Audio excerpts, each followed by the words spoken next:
जय माता दी दोस्तों, जय शनिदेव।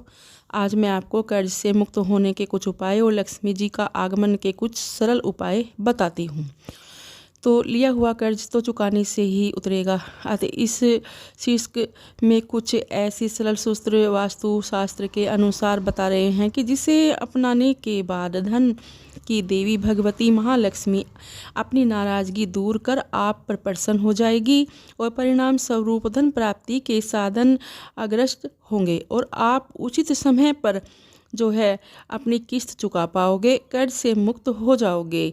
तो सूत्रों के हिसाब से आपको कर्ज मुक्त होना है तो आपको ये सब करना होगा जो मैं आपको बताऊंगी।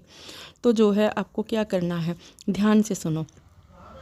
वास्तु के प्रभाव निवास स्थान अथवा व्यवसायी या स्थल पर आपको करना क्या है, अहम भूमिका निभाते हैं वास्तुशास्त्र, क्योंकि इनमें जो है बहुत कठिनाइयाँ भी होती हैं। ये आपके खुले रास्तों को भी बंद कर देते हैं। तो वास्तु दोष वाले जो भवन में निवास करने से अथवा व्यवसायी में जो है जाना पड़ता है, अतः जो है इस तत्वों को ध्यान में रखें कि आप कर्ज मुक्त जीवन व्यतीत कर सकोगे और धन की देवी महालक्ष्मी की कृपा आप पर बनी रहेगी।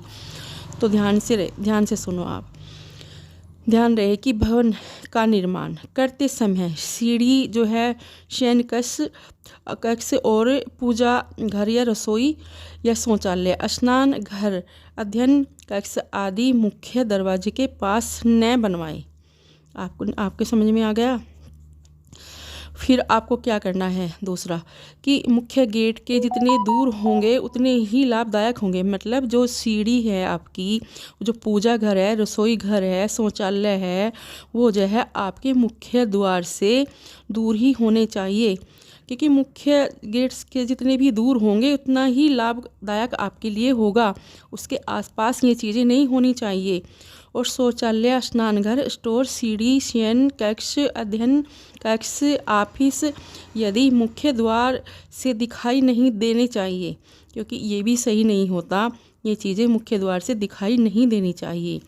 प्रश्न 3, मेन गेट के ठीक सामने कोई अवरोध, पेड़, कूड़े का ढेर, बहता पानी, मंदिर की छाया नहीं होनी चाहिए। यदि आपके मुख्य द्वार पर ऐसा कुछ है तो सिद्ध वास्तु यंत्र एवं पाकवा, मतलब ये भी एक यंत्र ही होता है।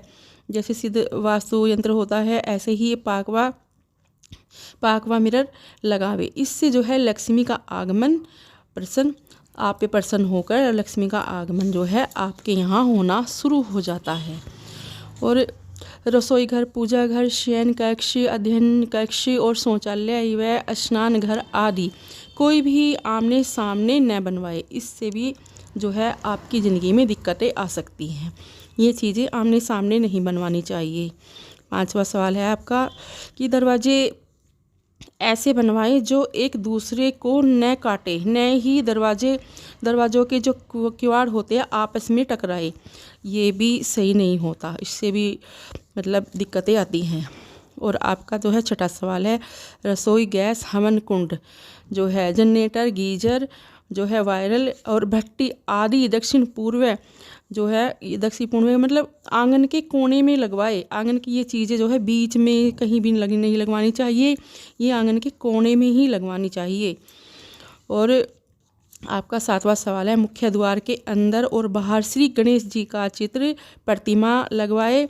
और आपको जो है मान लिया कोई ग्राउंड बनवा रहे हैं तो टैंक, नल, फुहारा उत्तर पूर्व कोण में ही दीवार के पास हो तो धन अस्थायी रूप से रहता है। तो ये नियम अगर आप अपनाओगे, ये जो आप अपना मान लें कोई नया मकान बना रहे हो तो किसी अच्छे पंडित से पूछकर उसे अच्छी तरह से सुझवा कर जब ही बनवाए, ऐसे ना बनवाए। नहीं तो वास्तु दोष का अगर घर में कोई ऐसा असर होता है तो घर में लड़ाई झगड़े, पैसे में बरकत नहीं होती। ये दिक्कतें जो हैं आपकी ज़िंदगी में आने लगती है। तो ये जो मैंने आपको बताए हैं, इन सब चीज़ों को आपको ध्यान में रख कर ही सब कुछ करना है। और मैं आपको एक सवाल और बताती हूँ। मान लिया अपने निवास के या व्यवसायी स्थल में के मतलब नेतृत्व कोण में, पश्चिम कोण में मतलब दक्षिण कोण में या पश्चिम कोण में सिद्ध वास्तु दोष जो है निवारक यंत्र अवश्य स्थापित करें। इसके प्रभाव से आपके निवास या व्यवसायी स्थल के अनजाने वास्तु दोष जो है समाप्त हो जाएंगे, नष्ट हो जाएंगे। और यदि आप कर्जदार हैं तो शीघ्र ही जो है कर्ज चुकाने में सफल हो सकोगे।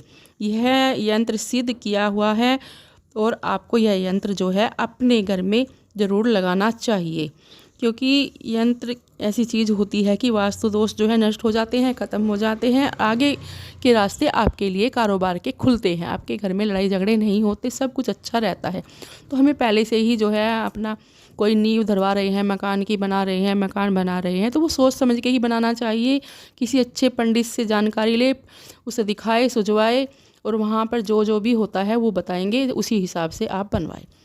तो दोस्तों, अब मैंने आपको आज जो ये जानकारी दिया, आप इस पर ध्यान देना और उसको ध्यान से करना। अब मैं अपनी बात यहीं पर समाप्त करती हूँ। जय माता दी, जय शनिदेव।